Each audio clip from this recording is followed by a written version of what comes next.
Cravings mo, pagkakakitaan ko. George, ano cravings mo ngayon? Burger steak. Ayun, oh.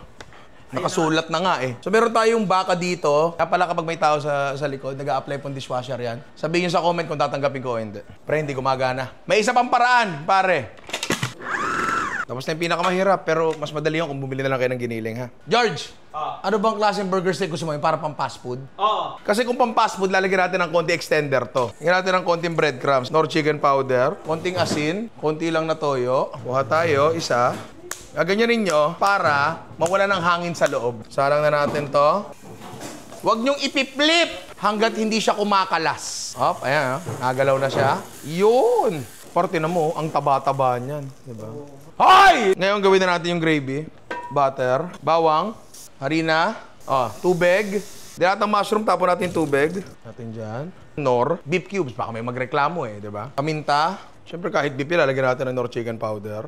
Toyo. Ngayon, babalik natin to. Tapos sa braise lang natin, around mga 5 minutes. Pwede na yan, pare. Iyong. Natakpan na yung kanin. Uy, Josie, tira mo, umiiyak yung baka. Ano sabi niya? The perfect bite. Pero nasatisfy ba yung craving mo? Satisfied. Okay. Bago pa tayo magpaalam, gusto ko na sabihin na available na, pare, ang Ninoy merch. Balik na rin mo! Yan, pare! Cut!